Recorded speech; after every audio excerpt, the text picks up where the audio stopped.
That is right, everybody. Today, I'm going to be sharing 5 very useful tips to help you guys get Unreal this season very quickly. So let's waste no time and jump right into it. That brings us to tip number 1, the best game mode to be playing to rank up this season. You guys may be thinking that solos and duos are the best game mode to be ranking up in, but actually, it's going to be trios and squads. Now, the reason you're going to be wanting to play trios or squads is because solos and duos are 10 times sweatier than what they used to be, especially once you get up on those higher ranks. So if you don't have that super low ping that everybody else has and you don't have the best mechanics, I would recommend trios or squads. So I would recommend grabbing that group of friends you guys like hanging out with, jumping into some ranked, and just having fun. It is the best and fastest way to rank up through the seasons if you guys are just having fun and don't really care about your rank. And so that brings us on the tip number 2, the best landing spot. Which, in my opinion, the best landing spot can vary in many different ways depending on how you guys play the game. Now, if you guys are more of a passive type and you guys don't like fighting off spawn, I would recommend landing somewhere low-key on the very edges of the map where not many people go, for you guys can get fully looted up and be completely ready for endgame. And then once endgame hits, you guys will have plenty of loot and you guys will be completely ready to play for that win. Now, do remember, if you guys do play passive, I would recommend taking quite a bit of damage throughout the entire match. Because if you guys don't, you guys will not get that extra damage percentage at the very end of the game, which is pretty crucial if you guys do want to rank up really quick. Now, if you guys are the complete opposite and you like being aggro throughout the entire match and pushing everybody, I would recommend going after Baron. Baron is the mythic boss that carries the mythic speed medallion and the mythic mammoth pistol, which are very good pickups if you guys want to be aggro and just push everybody. The mythic speed medallion is also very important if you guys do want to have god tier movement throughout the entire game.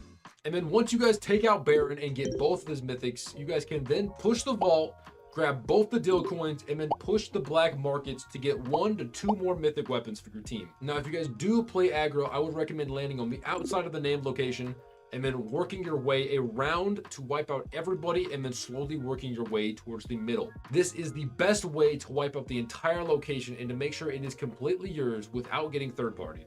Because if you guys do land in the middle of the location, it is a giant hot spot and you guys will be targeted. And that's just not how people play on a professional level. Now that you guys know where to land and what game mode to be playing, I'm going to be telling you guys the exact loadout that you guys should be having for each role. And if you guys are confused by what I mean by roles, I mean a fragger and an IGL. Now, this can truly vary between each and every single game mode. You can either have 2 fraggers or 1 IGL, or 2 IGLs and 1 fragger, or 2 fraggers and 2 IGLs. It is completely up to you guys. Whatever you guys choose, you guys should definitely use the loadouts that I'm going to tell you guys. Now, if you guys do want to be a fragger, the fragger is the one that is going to be getting the most kills between the games. Now, the shotgun that you guys are going to be wanting to pick up if you guys are the fragger is, of course, the Sentinel Pump Shotgun. It is easily the best shotgun in this season, and every single one of the pros are going to be using it, and you're going to want to be using it. It is highly recommended to use the Sentinel Pump Shotgun, and you are definitely going to want to keep it. The next for the fragger is, of course, the AR. You guys are either going to be wanting to have the Hollow Twister AR or the new Collateral AR.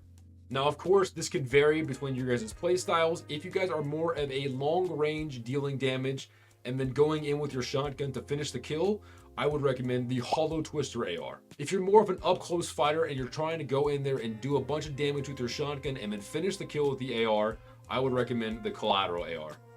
Now, of course, you also have the Burst AR, which is really good also. It is completely up to you guys. They are all fantastic ARs. It is truly up to you guys' playstyles. The next weapon you guys are going to be wanting to use is, of course, the Mammoth Pistol, because this thing does so much damage and can change the outcome of a fight in 1 hit, dealing 170 damage with the legendary one and 189 if you get your hands on the mythic one. It is truly one of the best pistols in the season so far. Now, of course, for the movement items, you guys are going to want to have the Kneekeeper. The Kneekeeper is one of the best movement items Fortnite has added in a while, and if you combine it with the Speed Medallion or the Golden Chug Splashes, it combines as a great combination for movement. Now, of course, for your heals, you guys are going to want to be holding the Golden Chug Splashes, of course, because they are great for heals and they double as a movement item with the bat. And of course, the next option is the Chug Jug. With the new update, it holds up to 200 HP and you can use it whenever you want, and it will not go away until you use all 200 HP. Next up is the IGL. The IGL is going to be the person who is in charge the entire game, and they're going to be telling you when and where to rotate throughout the entire game. And of course, their loot is about the same. You guys are obviously going to want to have the Sentinel Pump because it does crazy close range damage. And of course, with the ARs, it is completely up to you guys again. All the ARs are really good this season, and it is truly up to you and your team on which ARs to use. Next up is the movement. Of course, you guys can have the kneecapper again, or you guys can have the shockwaves. But of course, you got to remember that the shockwaves only have 6 charges and you can run out of them.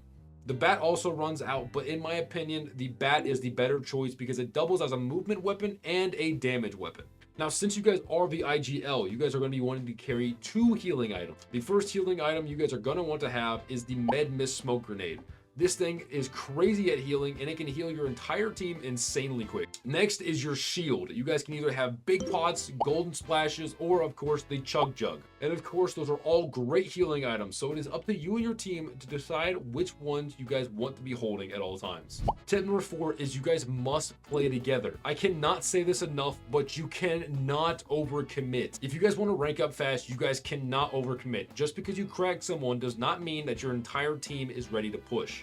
Because if you crack someone and start pushing them as a solo and your team is not ready, it will destroy the entire game and ruin all of your guys' chemistry. Knowing when to commit and when not to commit is a very important role in this. And you guys just have to have communication on knowing when to push and when not to push. Great communication in ranked is key, and you need to have it to rank up really quick. And last but not least, tip number 5, box fighting. If you guys are not good at box fighting, I would highly recommend to learn how to box fight. Box fighting is very important, and it is so much better than build fighting and wasting all of your mats. If you guys watch any of the pros, they are mostly boxed up all the time, trying to stay covered and not to waste all their mats in in-game.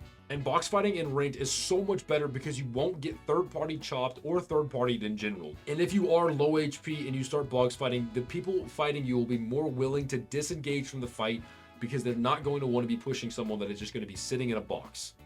But that's it. So I hope you guys did learn something, and I hope your ranked games do go well. If you guys did enjoy this video, consider going down there, give me a like, give me a subscribe, and consider clicking on one of these 2 videos. But other than that, peace out, and I wish you guys good luck on your ranked journey.